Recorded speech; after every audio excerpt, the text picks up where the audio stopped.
बाद दिल्ली और अब हरियाणा लगातार, हरियाणा में 4 जिलों में जो है धारा 144 लग चुकी है। देखिए, मैं एक चीज़ बात आपसे कह रही हूँ कि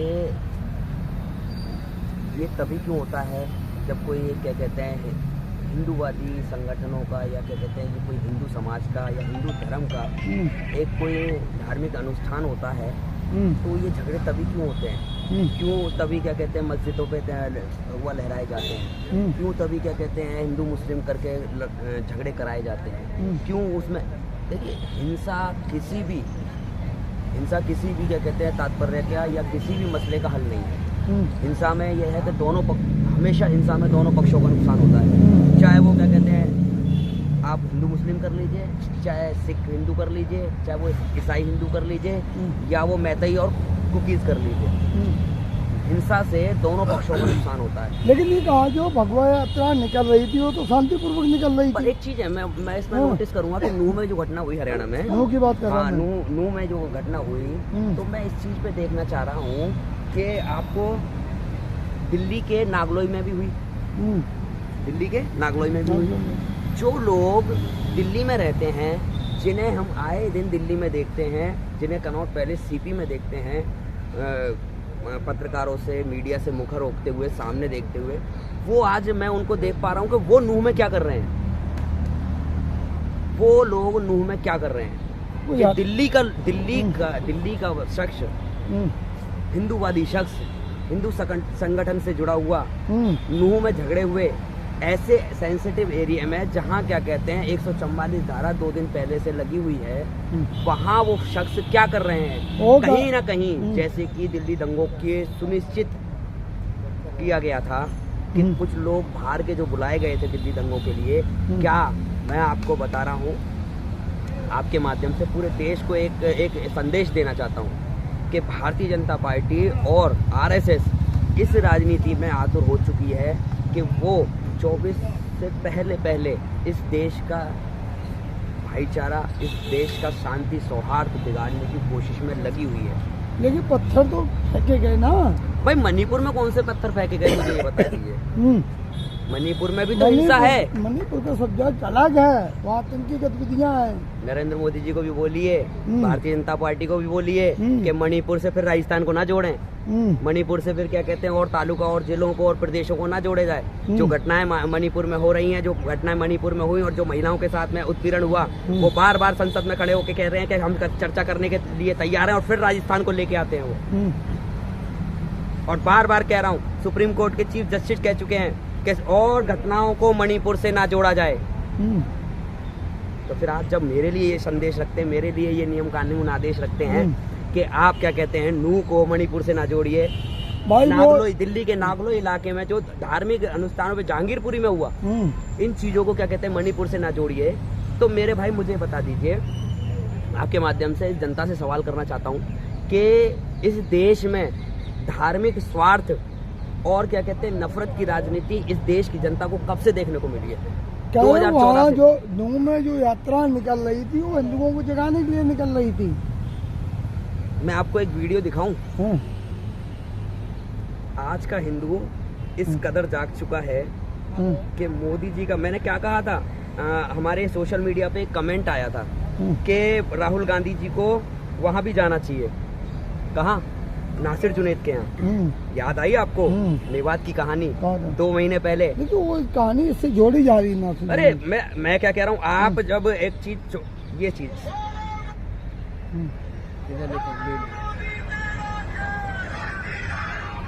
कैमरा वाली भगवा तो ऐसा जागा है अब। ये विपक्ष का है, ये सब विपक्ष वाले बनाते हैं। मतलब जनता आज जागृत हो जाएगी तो भी वो विपक्ष है। चलो अच्छा, मैं तो कह रहा हूँ पत्रकार महोदय, चल अच्छा ये सारी जनता विपक्ष की हो जाए। ये आज देश की जनता जो आप कह रहे हैं कि जो आज क्या कहते हैं भगवा पहनकर ये कह रहे हैं कि सस्ती दारू महंगा तेल वारे मोदी तेरा खेल है, तो ये क्या कहते हैं अगर विपक्ष का एजेंडा, तो मैं तो कह रहा हूँ ना पूरे भारतवर्ष की, पूरी इंडिया की जनता विपक्ष के तौर पे आ जाए और 24 में फिर परिवर्तन। आपके मुंह में घी शक्कर, कैसी बातें कर रहे हैं आप? क्या परिवर्तन क्या है? परिवर्तन इसी तरह होगा। परिवर्तन हो तो रहा है। एसएसपी प्रभाकर उसके एक प्रत्यक्ष प्रमाण है कि जिसने एक राज्य को जलने से रोक लिया उस एसएसपी का आप ट्रांसफर कर देते हैं, उसे कुछ दिन के लिए सस्पेंड कर देते हैं, फिर ट्रांसफर भी कर देते हैं। तो मैं यही, हम भूले नहीं है 2002 को और संजीव भट्ट को। लेकिन ये चेतन सिंह की वीडियो नहीं देखी आपने? है जी, चेतन सिंह की वीडियो वायरल हो रही है। तो मैं वही तो कह रहा हूँ कि एक प्रभाकर जो न्याय दिलाने की बात करता है, इस देश में स्वार्थ की बात करता है, इस देश के भाईचारे की बात करता है, उसको तो सस्पेंड कर दिया जाता है और उसको क्या कहते हैं, उसका इस्तीफा ले लिया जाता है या उसका ट्रांसफर कर दिया जाता है। और वहीं उसी डिपार्टमेंट में, उसी कानून व्यवस्था में, उसी पुलिसकर्मी में एक चेतन नाम का व्यक्ति रहता है। तो ये देखिए आप, वो तो कह रहे मोदी को वोट किस प्रकार, हाँ किस प्रकार ये 2014 से और 19 से लेकर और आज 23 में आप खड़े हैं वर्तमान समय में, किस तरह के भारतीय जनता पार्टी और आरएसएस ने किस जाल से, हम कह रहे हैं ना, सारे संस्थान बीजेपी के हाथ में, वर्तमान सरकार के हाथ में, वो सारे संस्थान में अपने लोगों को बिठाने का काम भारतीय जनता पार्टी ने करा है।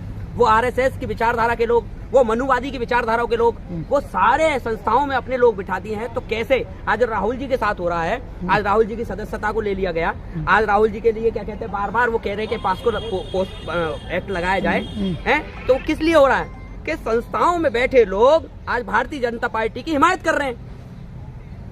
तो इसीलिए तो कहा जा रहा है कि अगर हिंदू ना जागा तो यही हालात होंगे जो आज नूह में हो रहे हैं। इस देश में नफरत फैलाने के लिए, इस देश में हिंसा फैलाने के लिए 2014 में वो हिंदू जाग चुका। अब पत्रकार महोदय और मोदी जी को मैं आपके द्वारा एक संदेश देना चाहता हूँ, अब जो हिंदू जागेगा वो हिंदू इस देश की न्यायिक प्रणाली के लिए, इस देश का स्वार्थ बचाने के लिए, इस देश की महंगाई पे लड़ने के लिए, इस देश में बेरोजगारी पे लड़ने के लिए जागेगा। तो आपने कम्युनिटी के लोगों के लिए एक बात भी नहीं की, जो पत्थर फेंकते हैं वो भी तो दोषी है ना। देखिए, मैं आपको पहले भी कहा और अभी भी एक चीज कह रहा हूँ, और मैं इस पटल पे जब से क्या कहते हैं सामाजिक क्या कहते हैं इस लड़ाई में जब से मैं आया हूँ, मैं बार बार इस चीज को कहता हूँ कि किसी भी हिंसा को, किसी भी अपराध को, किसी भी तथ्य को एक धर्म और जात से ना जोड़ा जाए। मैं बार बार इस चीज, अगर मेरे समुदाय से अगर कोई लोग हैं अपराधी गतिविधियों में या वो सीसीटीवी कैमरे में या उस गतिविधियों में आए हैं, तो हाँ उनको सजा मिलेगी।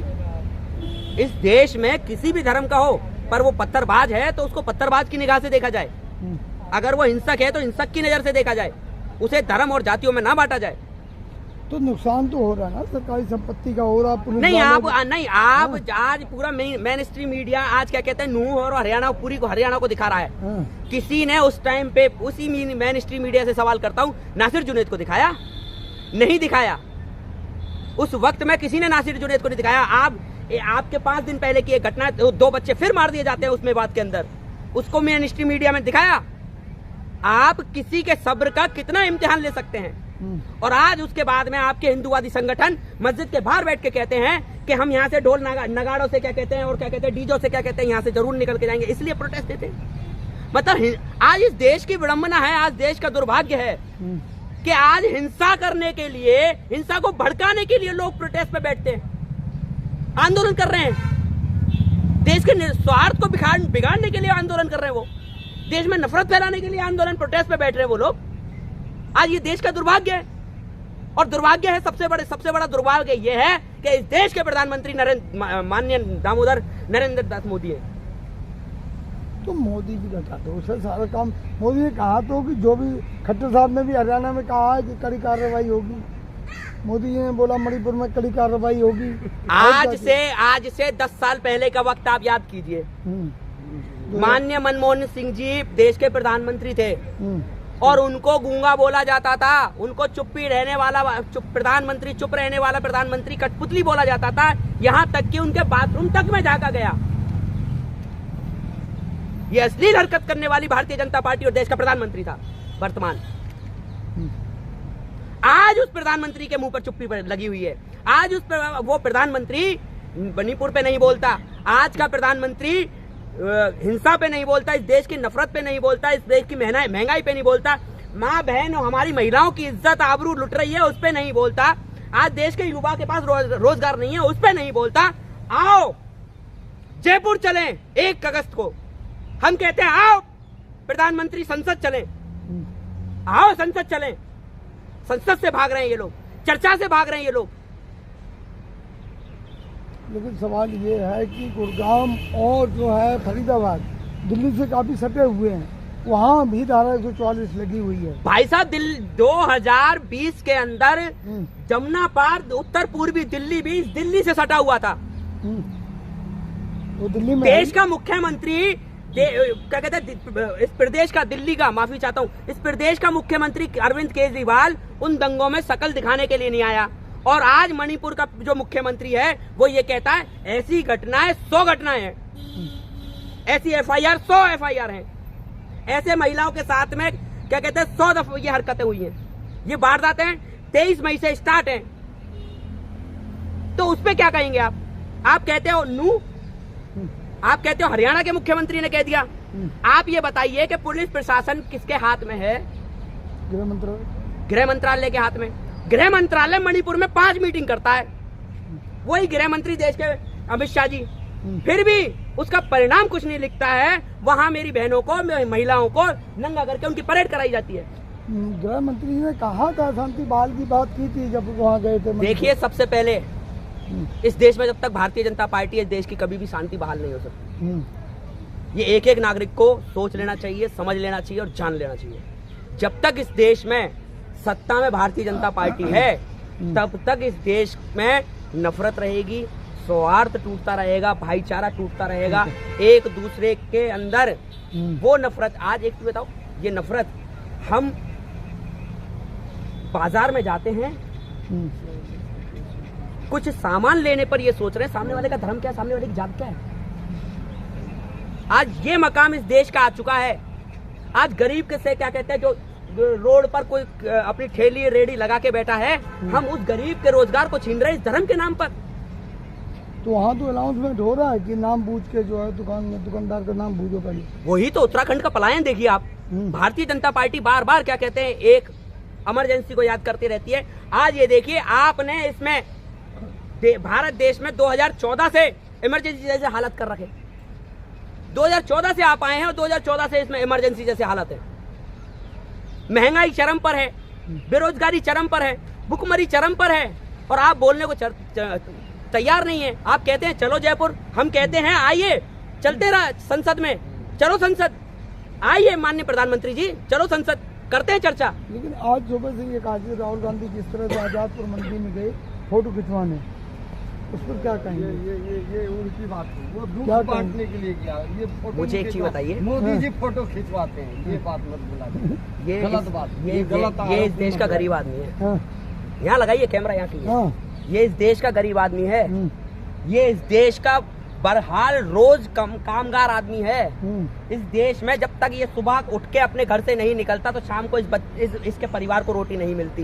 इससे पूछिए, इससे पूछिए, इस रोड पे चलने का, इस रोड पे कमाने का, इससे एक्सपीरियंस लीजिए, इससे अनुभव लीजिए। जो अनुभव अभी 4 दिन पहले उसने रोते हुए दिखाया था आजादपुर मंडी में, उस बुजुर्ग ने जो टमाटर को महंगे होते हुए रोआ, उसका भी दर्द दिखाइए, उसको भी पूछने जाइए। 4000 रुपए महीने वो किराया कहाँ से देता है, पूछने जाइए ना, इसका दर्द पूछिए ना। ये क्या कहते हैं, जब तक 300-400 रुपए की गैस जलाता है और क्या कमाता है। देश को सिर्फ बड़ी इस विडंबना में डाल रखा है देश के प्रधानमंत्री ने और भारतीय जनता पार्टी ने, कि सिर्फ धर्म धर्म धर्म, हिंदू जागो, हिंदू जागो, हिंदू जागो। मैं तो कहता हूं, या तो इस देश का हिंदू एक बार जाग जाए, देश के असली मुद्दों पर, महंगाई पर, बेरोजगारी पर, नफरत पर।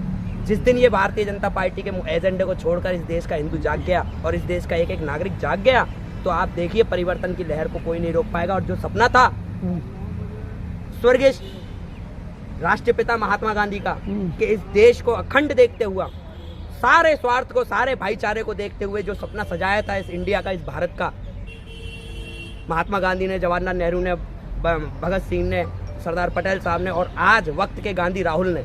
तो जनता किस आधार पर कह रही है कि मोदी जी फिर आएंगे? तो वो देखिए, मेरी बात सुनिए, अनुभक्तों का सोच है। मेरी बात सुनिए कि ये अनुभक्तों की आवाज है, आप आम जनता की आवाज नहीं है। आप क्या कहते हैं, बुखार से लिप्त हैं और आप सर दर्द की गोली खा रहे हैं। आप बुखार से लिप्त हैं और सर दर्द की गोली खा रहे हैं, तो वो गोली उस गोली से आप एक आध बार किसी को पेशेंट को चूतिया बना दोगे, बार बार नहीं बना पाओगे। ये देश की जनता जान चुकी है कि ये मीडिया जो फैला रहा है कि तीसरी बार भी मोदी, तीसरी बार भी मोदी, तीसरी बार भी मोदी, और हत्या की ये अपने क्या कहते हैं, अपने क्या कहते हैं स्वार्थ के लिए, अपने उस क्या कहते हैं गुमान के लिए, अपने घमंड में ये मंच से कह चुके कि तीसरी बार मोदी जी प्रधानमंत्री, खुद कह चुके। तो ये ही घमंड ये देश की जनता इनका तोड़ेगी, यही एटीट्यूड इनका देश की जनता इनको नीचे लाके 2024 में बता देगी।